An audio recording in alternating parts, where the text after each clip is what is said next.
Cada vez que viene una persona invitada, independientemente de que la conozcamos más o menos, viene el papelito de la producción que dice Fernando Vergel de la presentación, que en general se la preguntan al invitado, psicólogo, especialista en tratamiento de recuperación de adicciones, director del Instituto 12 Casas, instituto que por motivos que no viene al caso conocemos en la familia.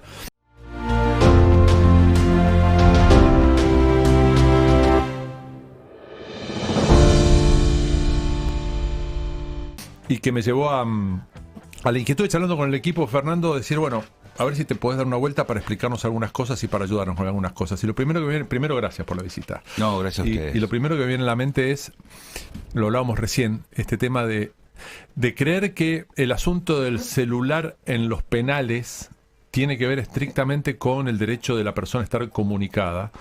Y no quizás con el proceso terapéutico que vos tenés en 12 casas, con lo cual al chico o a la chica o a la señora o al señor se le saca el celular y se le da solamente en algún momento específico. Queda en la guardia el celular porque tiene que estar concentrado en su tratamiento y no en otra cosa, ¿no es cierto? Es esa parte de la filosofía.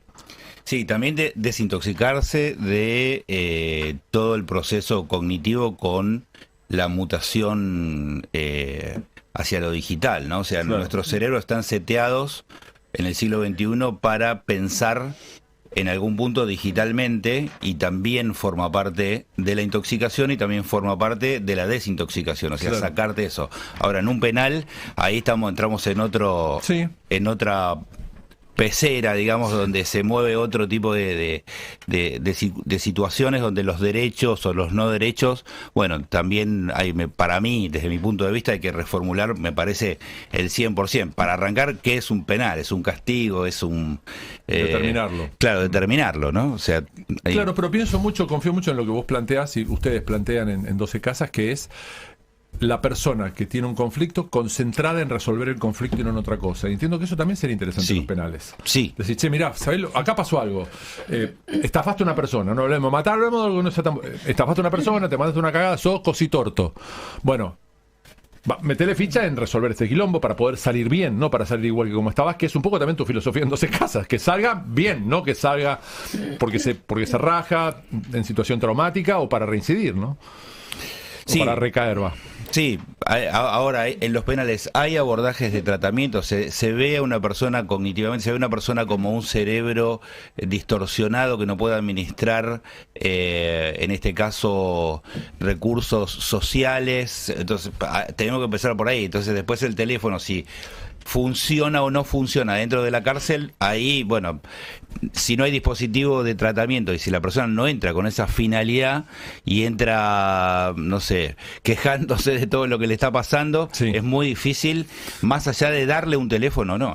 Ya les voy a abrir el grifo a toda la mesa. Yo, conociendo el tema, quiero tomarme la atribución de una pregunta más que para mí es importante y tiene que ver con casi el motivo de la convocatoria inicial para Fernando. Lo primero que me movilizó fue tu concepto respecto a adicciones.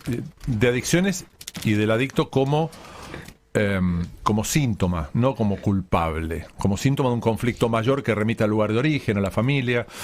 El tema que vos planteás respecto de la adicción, que cuando hablas de celular no hablas por hablar, estás hablando de que tenés adictos a la cocaína, a la marihuana, a la comida, ludópatas, al café, a cualquier cosa. O sea, la adicción es una situación puntual independientemente de que sea lo que te tiene sujeto, ¿no es cierto? Lo que te tiene atrapado. Sí.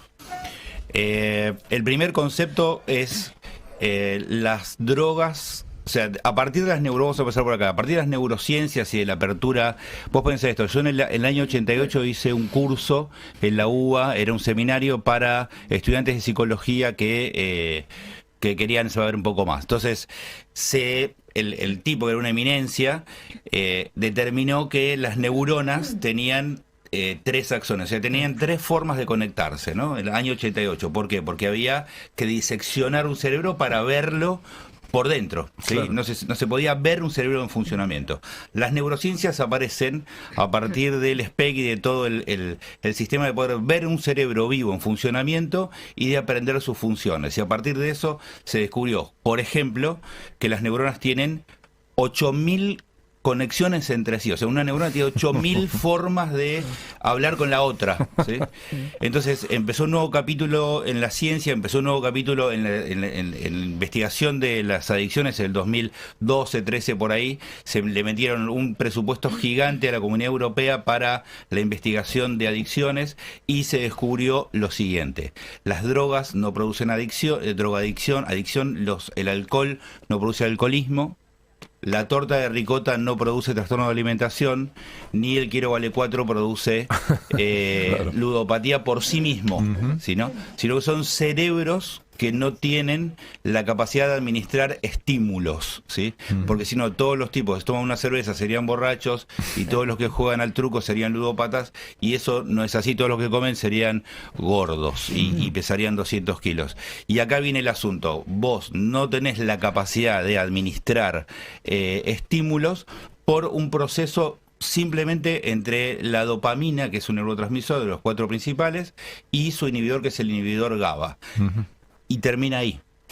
O sea, el que no tiene eso, se le va a ir, se le va a escapar la tortuga con cualquier cosa, con una computadora, con la sexualidad y con todo. Bueno, inclusive dejando uno y agarrando otro factor de influencia, claro, ¿no? Que te sujeta. Porque las cosas no tienen nada que ver. O sea, a partir de este concepto, sacamos a la botella, sacamos a la marihuana, sacamos a la computadora y sacamos a la sexualidad y sacamos al juego del asunto.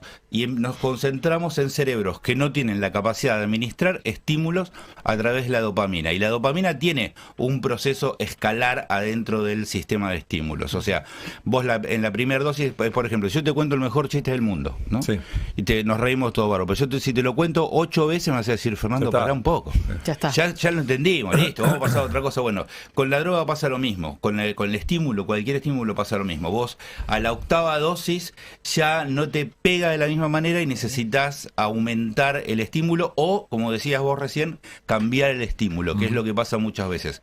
Saltar de Instagram a fumarte un porro, o de fumarte un porro tomar cerveza, y ahí el cerebro va diciendo: ok, están pasando las cosas que yo estoy buscando, y empiezan a pasar otras cosas. Por ejemplo, una de las cosas importantes es que el lóbulo prefrontal, que es el que toma las decisiones en cualquier persona, desde comerse una manzana hasta invertir en Bitcoin o tener una relación, se desconecta del sistema con la dopamina y no con la droga, ¿sí? Y sos menos inteligente, porque se desconecta la neocorteza y todo tu cerebro funciona en el sistema límbico, que es el cerebro mamífero, donde hay reacciones emocionales, sensaciones sobredimensionadas, y ahí tenemos gente pidiendo ayuda, cuando el familiar o cualquiera ve que la persona está sin poder manejar y administrar, vuelvo a la misma palabra, y administrar vida. Fernando, quiero, frente a este panorama tan claro que vos contás, primero destacar el trabajo que hacen organizaciones como la que vos dirigís y muchas otras, en una Argentina en la que parece difícil ponerse de acuerdo con cómo manejar el tema de las adicciones. No hay un camino muy concreto. Ahí hay otros neurotransmisores. Hay otros neurotransmisores. Claramente. Ahora, ¿hay alguna manera de mirar hacia algún otro país, algún ejemplo concreto donde las políticas públicas vinculadas con adicciones funcionen y que podamos empezar a pensar, bueno, este es el objetivo al que mirar, al que apuntar? No, me parece que no. Me parece que hay, por ejemplo, está Kuala Lumpur, o sea, tenés un extremo Kuala Lumpur, no sé, Colombia, Argentina, Brasil, que son como los extremos, Estados Unidos, como son los extremos, en el que hay rienda suelta a todo, sin que nadie esté al frente de decir: che, esto va para acá y esto va para acá, aunque sea desde lo didáctico, desde la comunicación, no hay prácticamente esto. Versus Kuala Lumpur, que, por ejemplo, creo que el impuesto para los kualalumpurenses para entrar al casino creo que es de $1.000, porque consideran de que ir al casino es muy malo. Y para el que consume drogas hay no sé cuánta cantidad de tiempo consume un porro, ¿no? ¿Cuánto tiempo de penalidad en cárcel? La segunda vez se aumenta y la tercera vez hay pena de muerte, y para el que vende droga hay pena de muerte. Entonces tenés ese extremo que me parece una cosa sobredimensionada socialmente, pero la gente no consume. Ponele. Y sabe que eso está muy mal, o sea, hay como una definición. El otro día hablaba con un colega y me decía, el problema de las generaciones nuevas, gente que venimos trabajando hace más de 30 años. El problema con la gente, con los pacientes que entran ahora, con los chicos de 20, 18, 25, es que no ven el asunto como una estructura negativa. Por ahí, las generaciones anteriores veían que eso estaba mal y que esto estaba bien. La diferencia empieza con la diferenciación entre lo que está bueno y lo que está malo, y lo ven como una forma de vida. Y ahí me parece que está el problema central, en el cual socialmente, desde las políticas públicas o desde la educación, no hay un fundamento que diga esto no y esto sí, por más de que no te salga dejar de hacerlo, pero esto no. Entonces la gente quiere venir a consumir, por ejemplo, las consultas que yo tengo con jóvenes es ¿cómo puedo hacer para consumir con éxito? No, negro, es no consumir. claro, es no consumir. Claro. En esos países te va la vida en ello. ¿En cuáles? En los que hay una pena de muerte, en los que hay cárcel y demás. No, la gente de Kuala Lumpur se va a otro lado, a otro país, en realidad. Claro. Por eso digo tal y como vos lo estás analizando, es algo así como nosotros no somos conscientes de que nos va la vida en ello. Y si nos va la vida en ello, es algo como que pensamos que es a largo plazo. Si fumo, me va a dar un cáncer de pulmón. Si me pongo hasta arriba de cocaína, me puede dar una ACV. ¿Me explico? Sí, o sea, hay como que no tenemos... yo soy adicta al tabaco, por poner un ejemplo bien básico. Quiero decir, no tenés, en algún punto perdiste la conciencia de que te podés morir y que te vas a morir si seguís haciéndolo. Sí, morirte te vas a morir. Sí, morir lo nos vamos bueno a morir es que todos. lo vivas lo mejor posible. Claro. Que No te tengas... trajimos para que digan nos íbamos a morir, te pido, por favor. El bajón no, querido. Ya lo dijo el meteorólogo español en este video que se volvió viral ayer, que dijo que nos vamos a extinguir, así que bueno. Sí, está todo bien, no pasa nada. Ok. No, la idea es, mientras estemos, tener las capacidades que tenés en tus rendimientos más altos. ¿Para qué? Para la búsqueda de la felicidad, del bienestar, o sea, para todo lo que está buscando un ser humano, que es amar y ser amado, tener salud, un buen pasar económico y cumplir funciones sociales lo mejor posible. El asunto es de que el cigarrillo, el tabaco y cualquier síntoma de adicción, porque la adicción, lo vuelvo a repetir, es la dopamina en el cerebro, te disminuye todas las capacidades. Cada vez que vos estás necesitando segregar y tener impactos de dopamina, por ejemplo, la oxitocina, que es lo que tenemos que construir, se disminuye y no se segrega. Entonces, todo lo que tiene que ver con la búsqueda del placer está en el extremo opuesto de la felicidad. Cuando el cerebro aprieta el botón de placer, el botón de la felicidad queda en off, se apaga y queda stand-by hasta que vos lo actives. Activar el botón de la felicidad tiene que ver con una construcción, tiene que ver con pasar por dolor madurativo, y ese dolor madurativo tiene que ver con abandonar ideas que tienen que ver con esta búsqueda del placer, aunque sea pequeña, no la búsqueda del placer excesiva. Con un poquito, ¿sí?, ya activás el cerebro para que lo otro no esté segregándose. Y ahí empieza el tema, donde estamos parados. Yo creo que estamos en una revolución cognitiva, estamos en una quinta revolución industrial que tiene que ver con lo digital, pasando a una sexta que tiene que ver con la revolución cibernética, donde cibernética y la cibernancia tiene que ver con la alianza de una persona con la máquina, que empieza por acá. Vos fíjate, un chico de 8 años actualmente tiene palabras aprendidas más de una máquina que de un ser humano. Y eso cambia la relación profunda entre las palabras y sus significados. Porque para vos saber que el agua es agua, te lo dijo tu mamá o un ser humano. A un chico ahora se lo dice una máquina y confía mucho más en una máquina que en la información que proviene de los humanos. Ya empezó el proceso de la cibernética. Después discutimos si está mal eso, que no estoy tan seguro que esté mal. No sé si está mal y está bien, pero sí nos estamos transformando en Es otra algo cosa, diferente como sociedad y como especie, en la cual vamos a un camino que no sabemos para dónde estamos yendo. Juani. Fernando, ¿cómo se trata, no en términos de tratamiento, sino en términos de trato a una persona que tiene una adicción? Nosotros, capaz desde el periodismo y sin saber mucho del tema, pasamos desde es una víctima hasta es culpable, es una persona que tiene un problema. ¿En qué punto está o si es una cuestión individual de cada caso? ¿Cómo se trata a un adicto? ¿Cómo se inicia un tratamiento? Bueno, generalmente el tratamiento, te dirían 90 y pico % de los casos vienen los familiares. Primero, viene el que está al lado, porque la persona ya no tiene energía para pedir ayuda. hay una pulsión muy fuerte autodestructiva, ¿no? Adicciones, autodestrucción, y vos fíjate, es la humanidad es la única especie que salta el gen de la supervivencia. O sea, cualquier otra especie, vos lo acorralás o no hay autodestrucción, sino que todo lo que tiene que ver con su extinción se va a defender, te va a atacar. Sí. Bueno, el humano es el único que hace un programa para morir, digamos, ¿no? Okay. ¿Cómo lo tratás? Bueno, primero desintoxicándolo de aquello que esté consumiendo. Porque cuando la persona está intoxicada, todo el sistema, como te decía anteriormente, todo el sistema del cerebro se apaga, ¿sí? Se apagan las funciones superiores, se transforma como una especie de animal y solo está relacionado con el placer, ¿no? Después nos vas a contar cómo es la diferencia entre placer y felicidad. Claro. Lo explicaste más de una vez y es muy interesante como concepto, pues estamos muy confundidos con eso también, ¿no? Sí.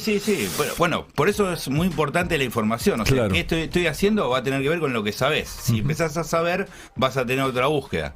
Pero yendo a la pregunta, sí, dale. ¿Cómo lo haces? Primero desintoxicándolo, que ese proceso en cualquier ser humano tarda 3 meses. Bien. Son 12 semanas, donde lo mejor es aislarlo de la casa, del grupo familiar, de los circuitos de costumbre, de las personas, como contaba Gonzalo, se le saca el teléfono, todo. Se le saca el teléfono, se acordás con el paciente. Sí, Mirá, esto es lo mejor. Te piden el teléfono, tengo que hacer un llamado de trabajo, lo que sea. Se lo das, obviamente, porque va a conectarse con algo puntual, pero no para estar generando dopamina. La idea es esa. Entonces la persona descansa, come, duerme durante esas 12 semanas y ahí hay un reseteo biológico en el cual la persona de golpe, según la edad también hay diferentes, lo etario funciona con diferentes tipos de reacciones, porque no es lo mismo una persona de 20 y pico de años con un proceso de desintoxicación, que la mitosis, las células van muy rápido y se va a desintoxicar más rápido que una persona pasada a los 40 y pasado a los 50 muchísimo más, ¿no? Tenés una línea muy clara que es entre las adicciones tóxicas y las no tóxicas, ¿sí? Dentro de las adicciones no tóxicas está la ludopatía, el trastorno de alimentación, el porno. No, eso es tóxico. Eso es tóxico. Ah, mira vos. Sí, todo lo que te altera el estado de percepción de la realidad es tóxico y tiene un impacto biológico, y ahí tenés los carriles que son la enfermedad de la adicción va por un lado, el impacto biológico va por otro y la toxicología va por otro lado. Son como 3 columnas donde vos tenés evaluadores, ¿sí? El impacto, la enfermedad de la adicción, o sea, en el impacto de sustancia, en la enfermedad de la adicción, el más elevado de todos es el alcohol. El alcoholismo, ¿sí? ¿Por qué? Y porque la violencia de género barra alcoholismo. Barra alcoholismo, en la mayoría de los casos. Problemas de disfunción social adentro de un trabajo es el alcoholismo. Problemas, bueno, y ahí lo derivás al impacto biológico. En el impacto biológico, el más alto es la heroína, ¿sí? Es la heroína, y en el toxicológico es la marihuana, ¿sí? El más alto de todo. Está primero en la fila. ¿Por qué? Porque produce todo un trastorno que no se tiene en cuenta, que está relacionado con el THC. El THC tiene una molécula particular que es igual a las anandamidas, ¿sí? Es la misma molécula. Si la pones al lado de la otra no te das cuenta de la diferencia. Pero el THC no alianza con el carbono. Lo que sucede en el cuerpo es que lo ve como un residuo tóxico y tiene que eliminarlo. Pero adentro del cerebro, las anandamidas es la molécula, ¿sí? Es la hormona que produce la felicidad. Es la hormona de la felicidad por excelencia, que se produce en el cuello del axón a partir de estímulos específicos, como el nacimiento de un hijo. Si vos pones un grupo de personas y le decís el momento más feliz de la vida, la gente te va a hablar de cosas simples: el nacimiento de un hijo, cuando estuve al lado de un río en un amanecer, cuando estuve abrazado con la pareja. El Mundial de Qatar.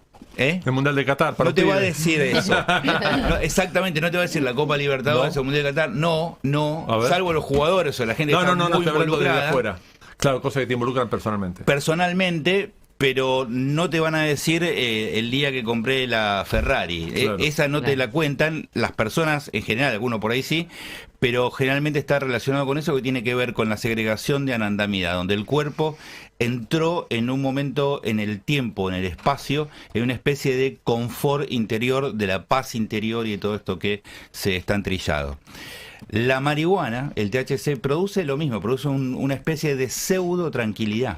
Ahora, cuando vos le sacás a una persona que tiene 4 o 5 años de consumo de marihuana, le sacás la sustancia y le decís, para de consumir, y empieza el proceso, el cerebro no tiene la capacidad de generar felicidad, ni empatía, ni voluntad, pierde el sentido de la vida y tarda un montón de tiempo el cerebro en volver a esforzarse para generar oxitocina, serotonina y un montón de neurotransmisores que se necesitan para la vida cotidiana. Y está esperando de que le vengan en cantidades industriales contenedores internos, los estímulos, claro, de THC para salir adelante en la vida y qué sé yo. Entonces es muy difícil toda esta cultura canábica, bueno, aparte de que da cáncer, de que tiene 4 veces más monóxido de carbono que el cigarrillo común, y hay un montón de factores que también tienen un impacto biológico colaterales que tienen que ver con el propio cigarrillo. Es como decir, por ejemplo, la aspirina sale del sauce, buenísimo, me voy a agarrar un montón de hojas y me las voy a fumar porque me duele la cabeza. Bueno, creo que detrás de esto hay una mano administradora en el mundo, creo que dentro de esto hay un plan de mantener a la gente atontada en la vida y que no tiene ninguna relación con la creatividad ni ninguna relación con tener lineamientos de vida que mejoren nada, ¿no? La marihuana en particular. Después tenés las otras sustancias como drogas, la cocaína, que tiene otro tipo de función, pero es mucho más fácil recuperar a un paciente cocainómano que con marihuana, mucho más fácil. ¿Por qué? Porque los síntomas son más duros, las personas se sienten tremendamente mal contra el que fuma marihuana, que está en una especie de universo paralelo y está en una flotabilidad de vida, porque la persona puede trabajar, puede hacer un montón de cosas, vuelve a su casa, pero es como un deterioro más homeopático, más a largo plazo, claro. Pero cuando tenés un punto de no retorno es tremendo todo el deterioro cognitivo que produce, es bravísimo. ¿Que se puede salir de una adicción es un mito? ¿Cómo es un mito? Sí, es un mito. Sí, se puede salir, 100%. Se puede. Claro. Sí, 100%. Es como todo, tenés que saber cómo, tenés que ver con un equipo que te pueda dar una mano, vos tener ganas también, viste, hay una frase histórica que se dice, el único requisito es el sincero deseo de dejar de consumir, que no todo el mundo lo tiene, al principio no todo el mundo lo tiene, hay que esperar la desintoxicación, lo que preguntabas vos, hay que esperar el proceso de desintoxicación para que el cerebro se resete y la persona empieza a tener lineamientos de coherencia donde empieza a vincular entre lo bueno y lo malo, lo lindo y lo feo, pues también las adicciones como patrón, como enfermedad, cambia los circuitos en el cerebro. Sí. Y disfruta de lo indisfrutable, disfruta del dolor. ¿Sí? Sí. Entonces, lo bueno, lo bello y lo verdadero se deprecia y lo oscuro, lo triste y lo ruina se ve como rock and roll, qué bueno, qué lindo y qué sé yo, y en realidad hasta el punto, o sea, nadie está buscando agarrarse el dedo contra la puerta. Bueno, el adicto, exagerando el ejemplo, está haciendo eso, está disfrutando de agarrarse el dedo contra la puerta. Fernando, por lo que hablas del tema de la marihuana y demás, sí, para aquellas personas que consumen de una manera constante, digamos, el adicto realmente, ¿puede provocar disfunción sexual? Sí, 100%. Disfunción de todo, sexual, en los riñones, en el funcionamiento del corazón, el páncreas, el sistema simpático y parasimpático, o sea, todo tu sistema entra en un colapso porque un ser humano no necesita drogas, no necesita estímulos de ese tipo. Un ser humano necesita agua, comida, descanso, afecto y un refugio, punto, terminó ahí. El resto de las cosas, vos pensá esto, todo el proceso, vamos a contextualizarlo así ahora. Todo el proceso empieza en el tercer cuarto del siglo XX, más o menos. La adicción es un fenómeno del siglo XX, como fenómeno social, ¿no? ¿Por qué? Porque se caen los 4 imperativos categóricos, la humanidad deja de ser humanidad, empieza a aparecer la persona como un fenómeno social. ¿Qué es una persona? Una persona es diferente a la humanidad. Vos cuando tenías, no sé, hace 400 años, si tu familia era herrera o zapatera, vos ibas a ser zapatero, no le decías, voy a estudiar Derecho, no existía eso. El concepto del individuo se resalta, ¿no? Exacto, el individuo es el problema. O sea, este concepto de la individuación y de la capacidad y de la elección de todo lejano a tu grupo humano, a tu grupo social, a tu familia, a tu ciudad, a tu pueblo, eso es lo que produce una incapacidad de administrar toda esa circunstancia para definirte como una persona. Es al revés, todo esto de la ideología de género y todo ese criterio que hay, esta agenda que hay al respecto de esto, distorsiona un montón las posibilidades de una persona encontrar las posibilidades de la búsqueda de la felicidad. Fernando Vergel, titular de 12 Casas, del Instituto 12 Casas, entre otras cosas. Gente te puede escuchar hablando, te puede escuchar siempre que hay solvencia hay una presunción de superado. ¿Cuántos años hace que estás limpio vos? Yo 27. Claro, digo, porque de ahí se viene muchas veces para hacer este tipo de procesos. O sea, no es que la tenés revelada, la tenés atada, no, en un momento estuviste en el sótano. Sí. Claro. De chico también, ¿no? Claro, de chico claro, tuve la posibilidad de salirme antes del deterioro. Y pude, y estudié.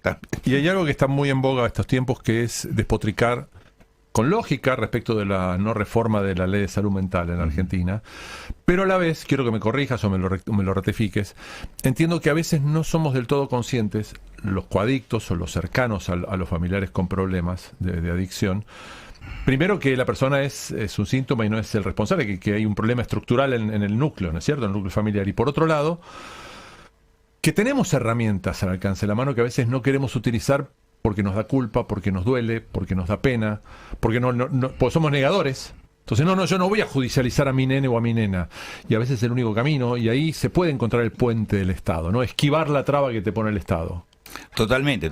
Yo creo que la ley de salud mental, no sé quién la habrá hecho ni para qué la habrán hecho, pero la verdad la hizo alguien que no tiene idea. No sabe sobre este tema, porque básicamente la ley de salud mental te dice de que el loco, vamos a exagerarlo, el loco, el tipo que se cree que es Napoleón, tiene derecho a ser tratado o no.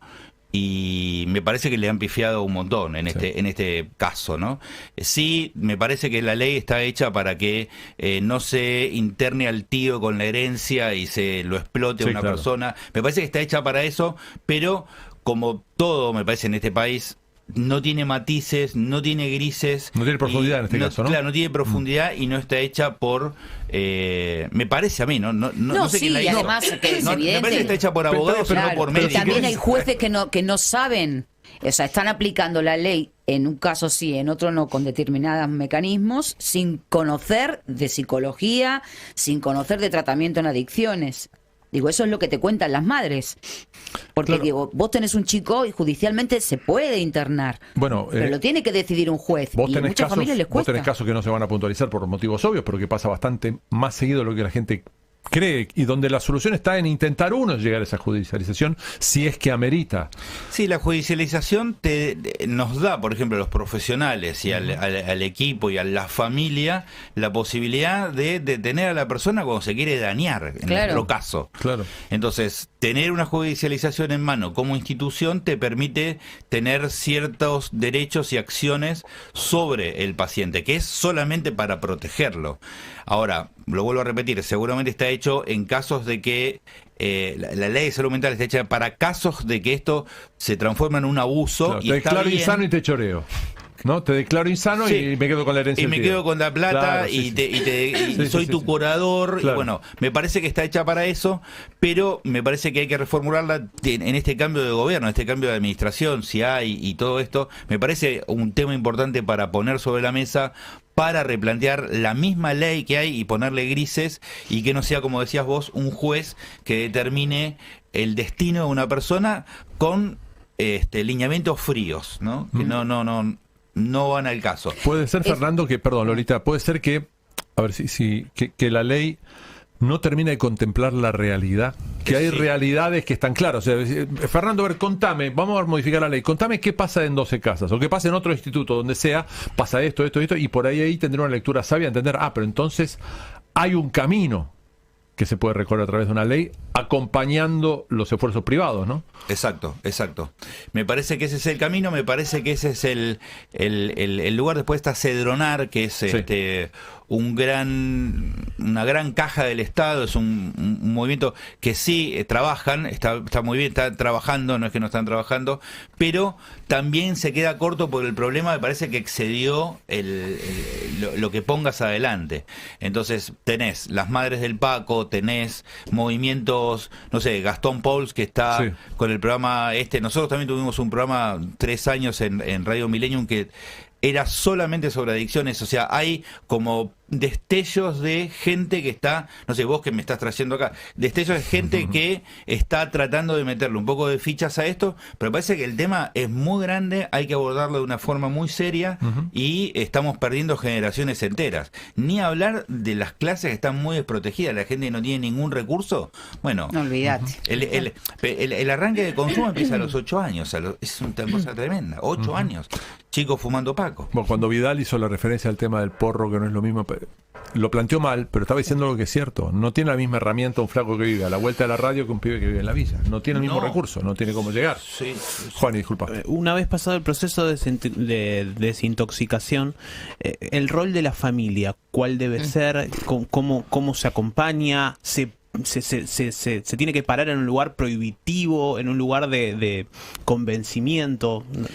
Buenísima pregunta. La familia es parte del problema, no parte de la solución. Es muy importante recurrir a profesionales que te van a decir cómo proceder. ¿Por qué? Porque estás tan envuelto en la dinámica que trae la adicción que sos parte del problema y cada cosa que vas a hacer vas a poner colchoncitos en donde hay que ponerse duro y donde hay que ponerse duro. O sea, le vas a pifiar porque es obvio, no tenés lucidez, sería. Entonces viene un tercero, una persona con objetividad y te dice esto va acá, esto va acá, esto va allá, y empezás a poder entender cómo pararte del lado de la solución y dejar de ser parte del problema. Bien. Por ejemplo, a ver, una reunión que esto pasa muy a menudo, chicos, o sea, cuando vas avanzando en el tiempo hay salidas los fines de semana, salidas distintas, encuentros sociales, inclusive pues se generan mucha interacción entre los mismos,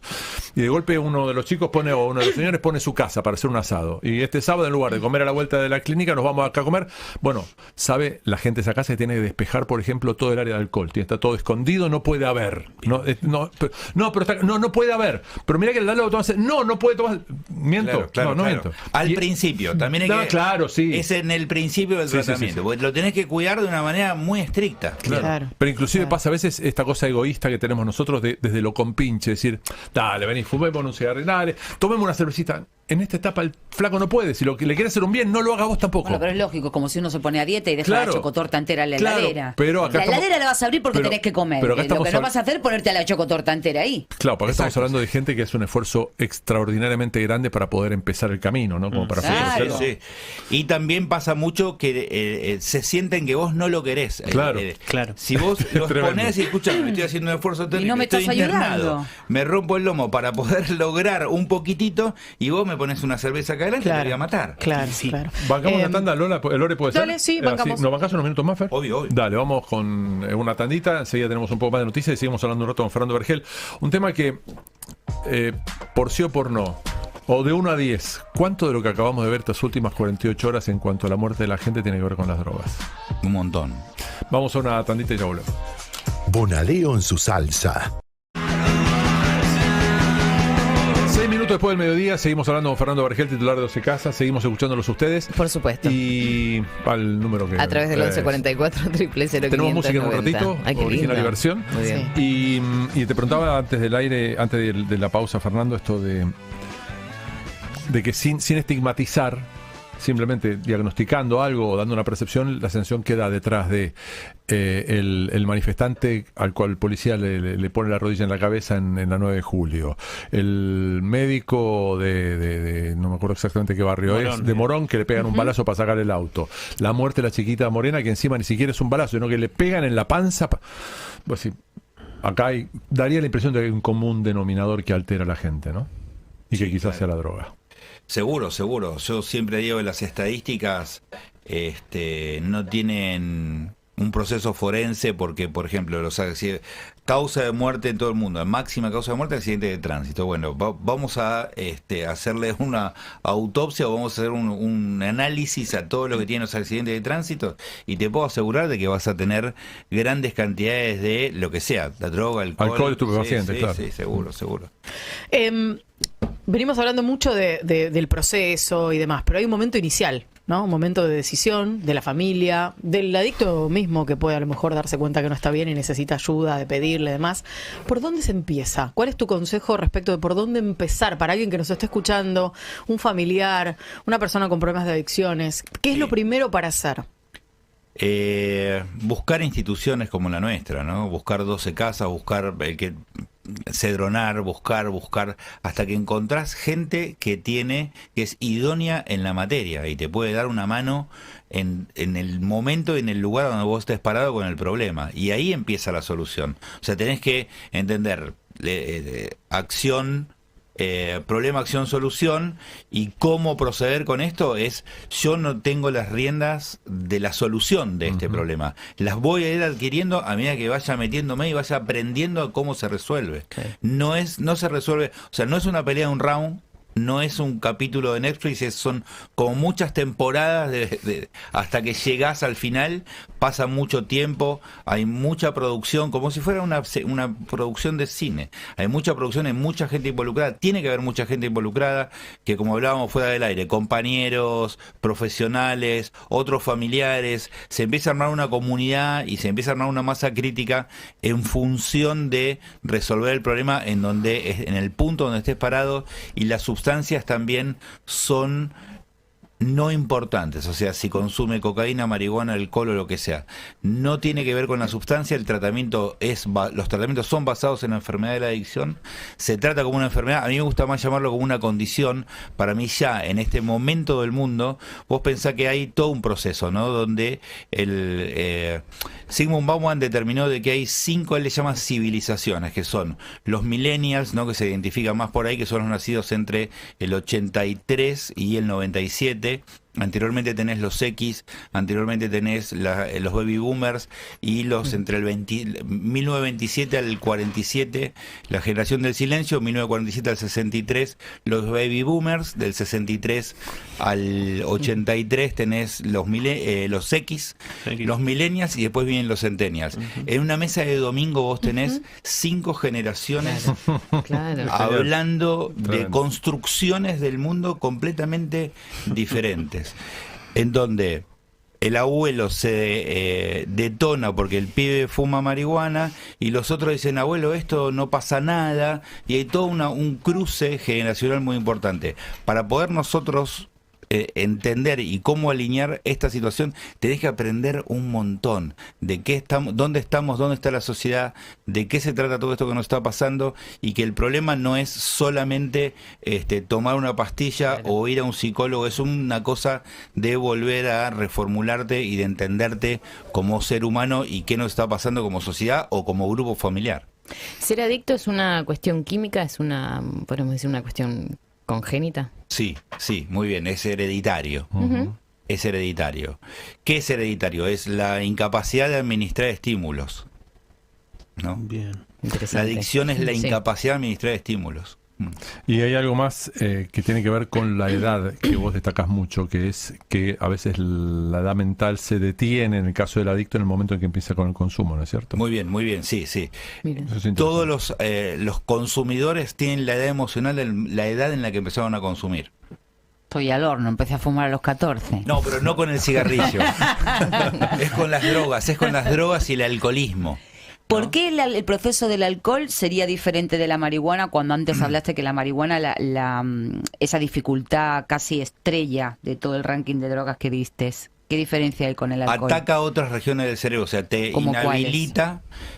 Decíamos, la marihuana no te permite segregar anandamidas y no te permite segregar, o sea, porque te da los componentes de la felicidad, ¿sí? De la pseudo felicidad. ¿Y el alcohol? Y el alcohol te deprime todo el sistema de serotonina, adrenalina, porque es un inmunodepresor y ataca al sistema parasimpático y te lo destruye el sistema parasimpático.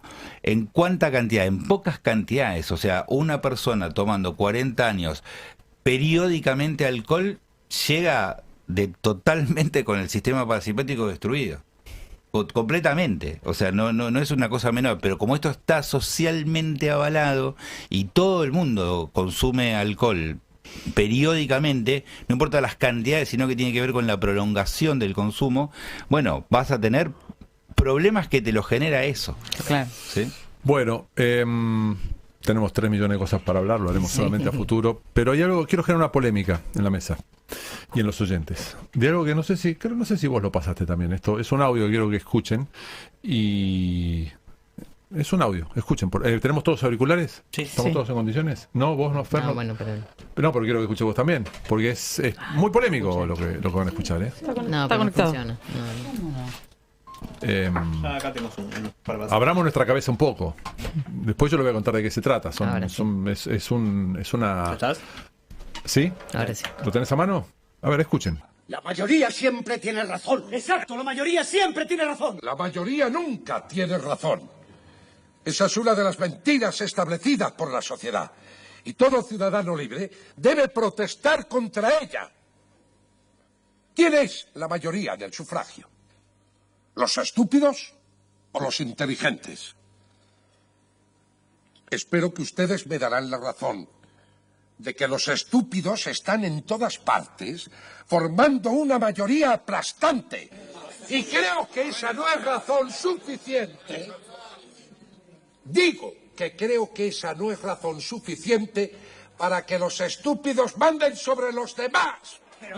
Pienso dedicar todas mis fuerzas, toda mi inteligencia, a combatir esa mentira de que la voz del pueblo es la voz de la razón. ¿Qué valor tienen las verdades proclamadas por las masas?